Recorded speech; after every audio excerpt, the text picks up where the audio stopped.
Hello, my dear students. How are you all? Today, in this class, we are going to learn about defense mechanisms in plants. In this video, I will explain part of the defense mechanisms, especially the structural defense mechanisms which are existing in the plants to face the pathogen. So, basically, the defense mechanisms exist in the plant can be divided into two categories. First one is the structural or morphological characteristics that act as a physical barrier. That is, whatever structural characteristics that plant possess that can act as a barrier for the pathogen entry. And second one is the biochemical reactions which are taking place in the cell or in the tissue that are either toxic to the pathogen, means whatever the chemical substance releases due to these biochemical reactions, they may be toxic to the pathogen, or they may create the conditions which can inhibit the growth of pathogen in the particular plant where pathogen is trying to infect that plant. So basically the defense mechanisms in the plants are of two types. First one is the structural or morphological characteristics which can act as a physical barrier, and second one is the biochemical reactions which takes place in the particular cell or tissue where the pathogen is trying to enter, that may act as either toxic to the pathogen or which can create the conditions that can inhibit the growth of pathogen in that particular plant. So now let us start with the structural or morphological characteristics which can act as a physical barriers. So the structural defense mechanisms broadly categorized into two categories, that is, one is pre-existing and second one is the induced. Pre-existing, the name itself indicating that they already exist in the plant even before the pathogen comes in contact with the plant. So already they are present in the plant. These whatever structures that are present in the plant, they can act as a barrier for the pathogen entry.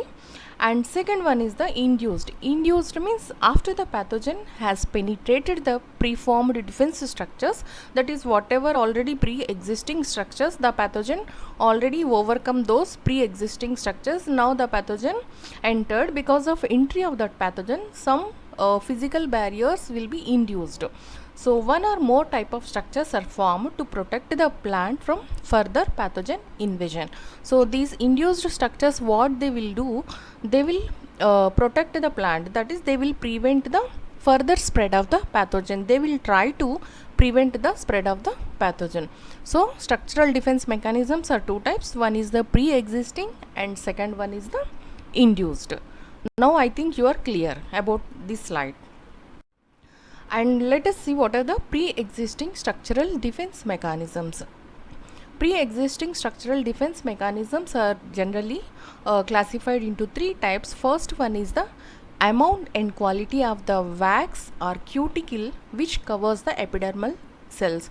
If you take the leaf surface, suppose a leaf structure, then in leaf outside of the epidermis there used to be a cuticle or wax in some of the leaves.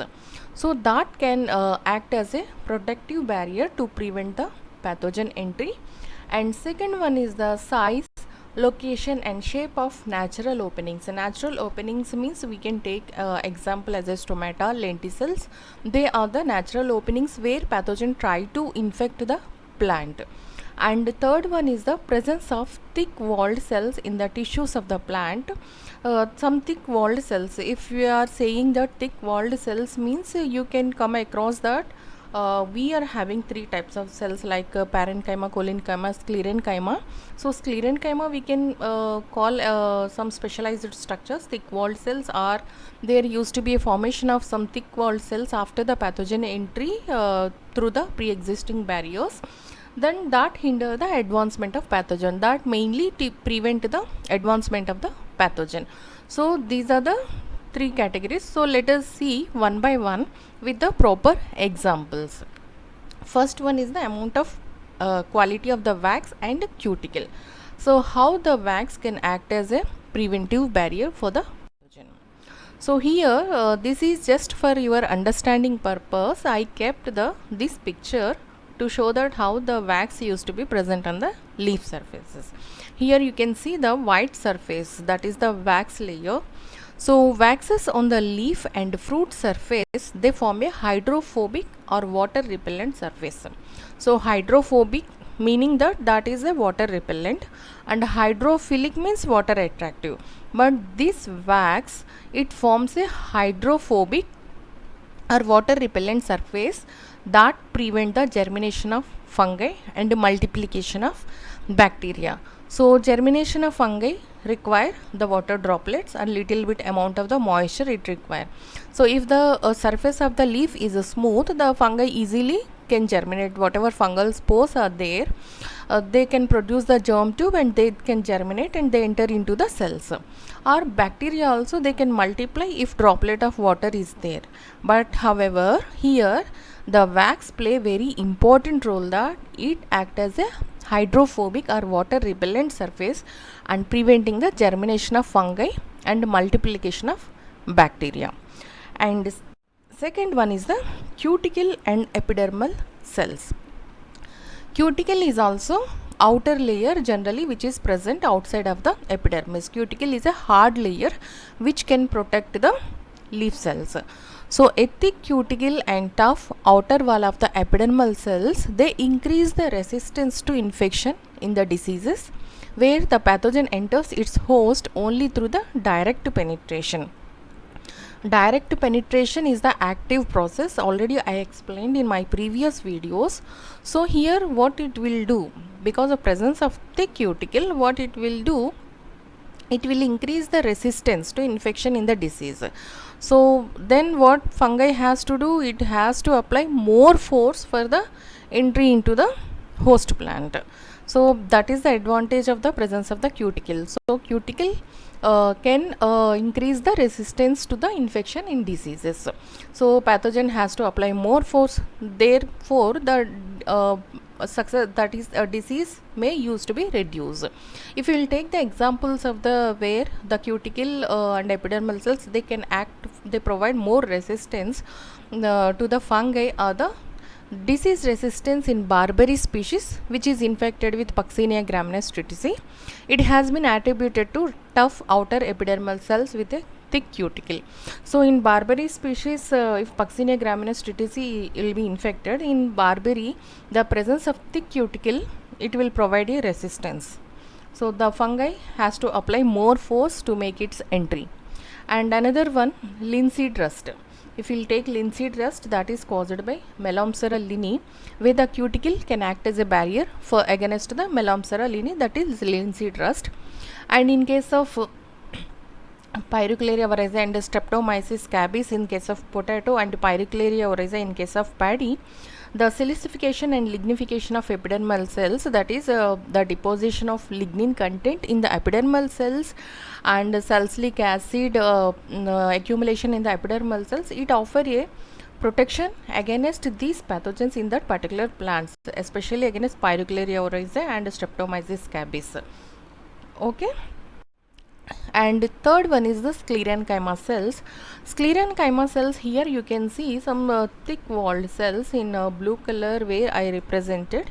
So sclerenchyma cells in the stems and leaf veins, they effectively block and spread some fungal and bacterial pathogens which can cause angular leaf spots. Angular leaf spots you might be seen in the cotton angular leaf spot, and in some legumes also you can see the angular leaf spot diseases. In such cases, what they will do, sclerenchyma cells, they will prevent the further spread of that particular fungal pathogens. Okay.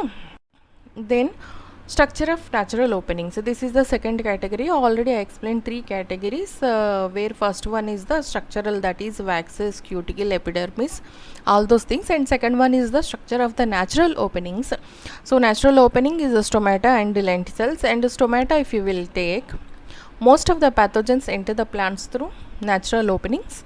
And in case of Puccinia, especially if you will take the Puccinia gramineus triticale, which is causing black stem rust, that enter its host only when the stomata is open. So when the stomata, early mornings when stomata will open, that time only the pathogen will enter into that particular host, that is wheat. So in some varieties what will happen, the stomata will open late in the day. So by the time what will happen, the germ tubes of spores which are germinating in the night dew, because germ tubes require moisture for the germination. So during the night time, the germ tubes generally they used to germinate and produce the germ tube and aprisoria structure. Already I explained in my previous videos. So they used to waiting for the stomata to open to make their entry into the wheat plant. But however, here stomata used to be open very late. By the time what will happen, so the germ tube will desiccate because stomata is not yet open, so it's opening very late. By the time this germ tube used to be desiccate, because already it's germinated during the night time in the whatever dew available. So in such way we can provide resistance to the plant varieties. This is generally what we used to call functional resistance, because we are modifying the function of particular organs like stomata in the host plants. That is some wheat varieties which they will show opening of stomata during the late time. So thereby we are preventing the black stem rust disease. This is called functional resistance. And structure of stomata provide resistance to penetration by certain plant pathogenic bacteria. First one is the opening of the stomata. Now second one is the structure of the stomata.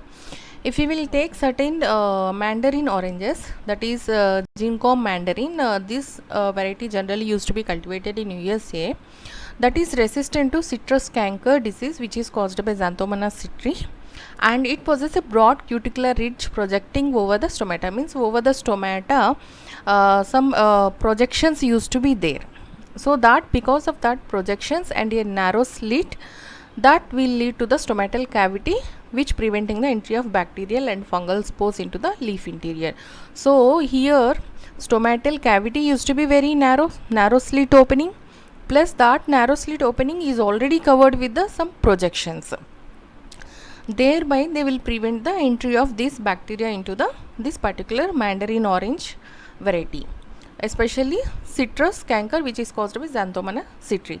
These are the two examples. One is functional resistance, that is the time of opening of the stomata, and second one is the structure of the stomata.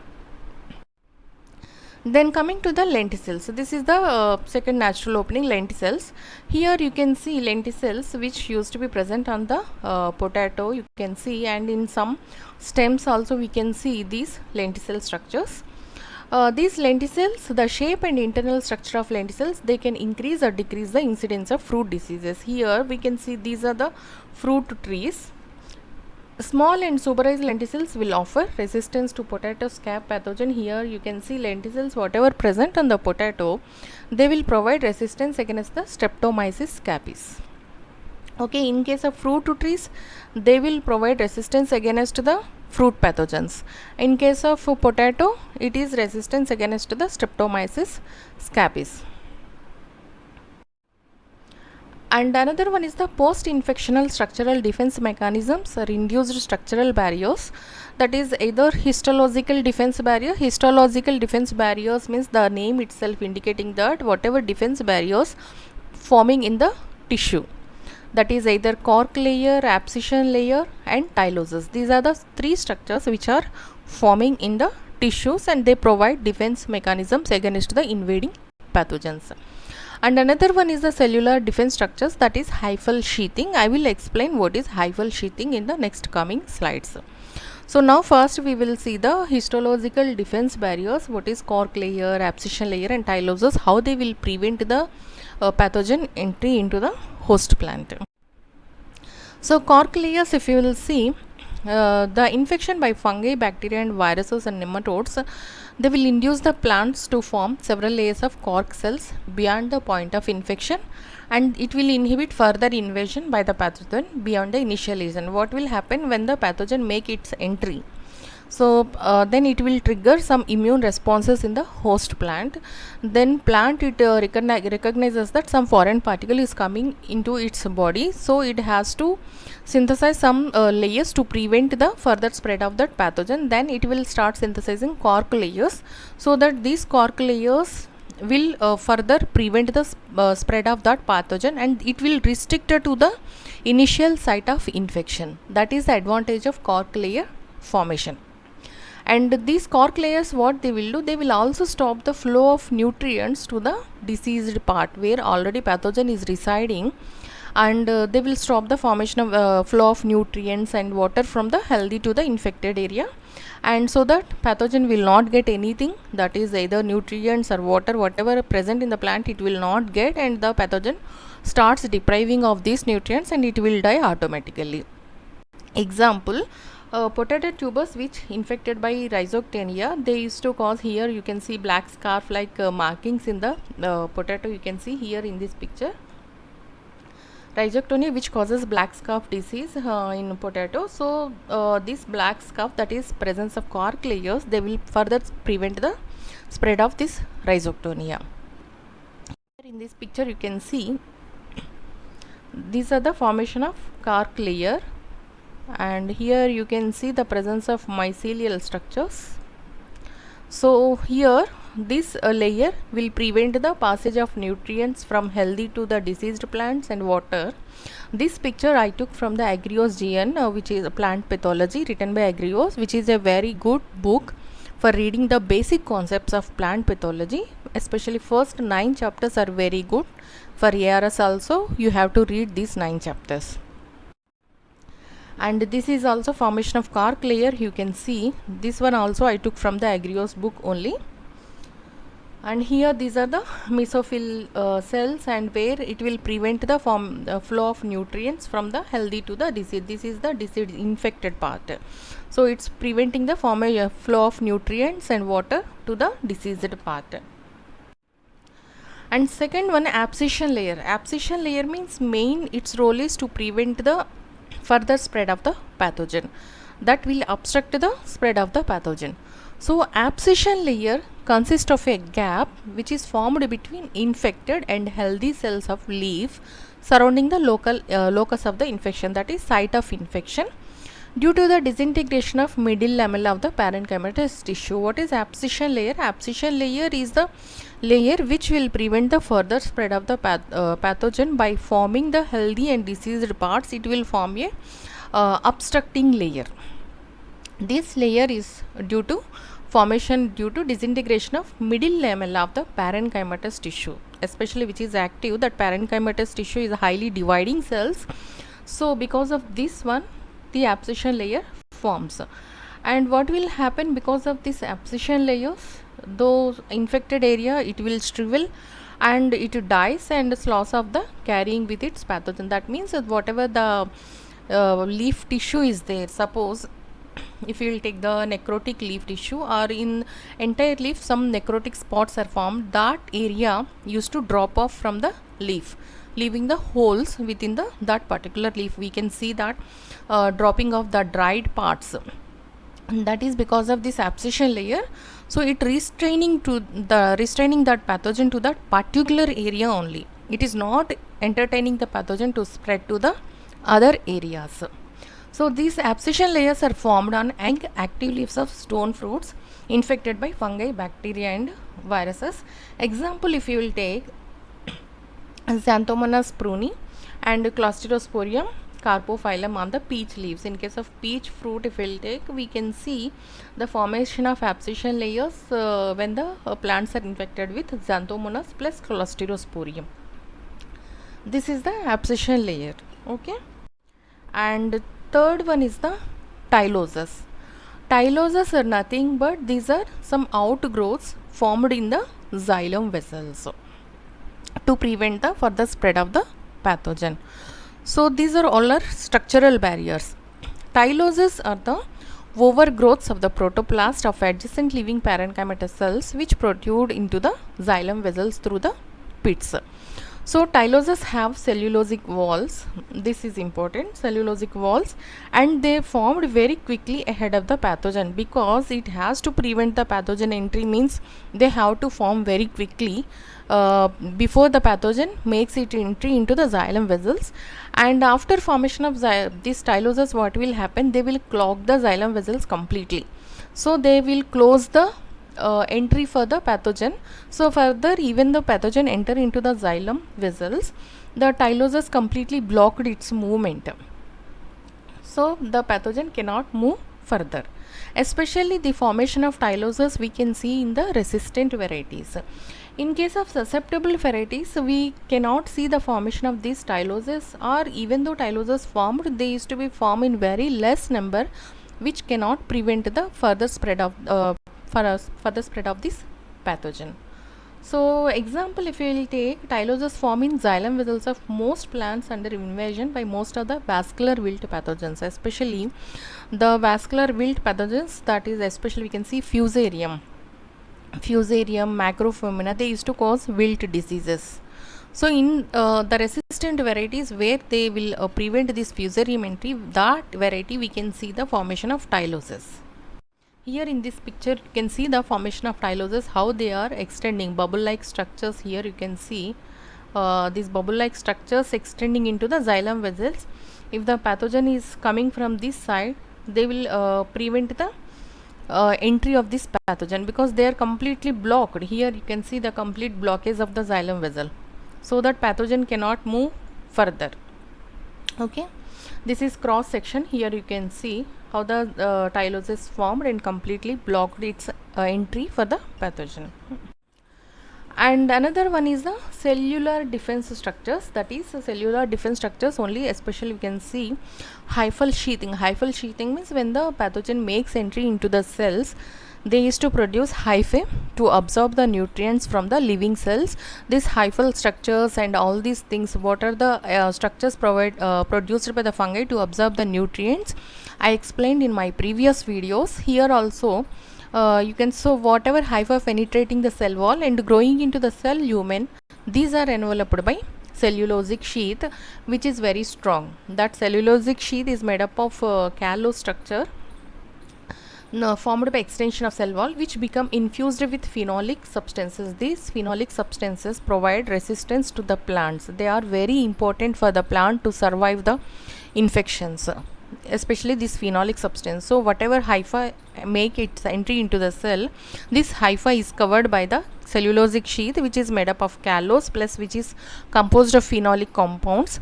Then it will restrict the hyphae to the particular cell. It will not allow further movement. Example, if we'll see, hyphal sheathing is observed in flax infected with Fusarium oxysporum formal species Linni. So these are the structural defense barriers. So in the next my upcoming video, I will explain about the biochemical defense mechanisms. So I am planning for the one webinar, that is how to crack ARS in plant pathology for this year 2025. So if the students who are interested to for registration of this upcoming webinar, you can mail me at thinkmewise@gmail.com. So regarding this webinar details, I will be updated soon. So the first come first preference, I am not going to take more students. I am planning to restrict students, so based on their interest, so I will update the date when I am going to conduct this webinar. This webinar will be online only, not offline. So online, any student from any state, they can join this webinar. And thank you for your keen interest in this video, and remember to like and subscribe for more videos. I wish you great success, health, prosperity and happiness. If you like this video, please share with your friends and ask them to subscribe for more videos to my channel. And you also please stay tuned for upcoming videos. Thank you once again. Thank you all. Bye bye.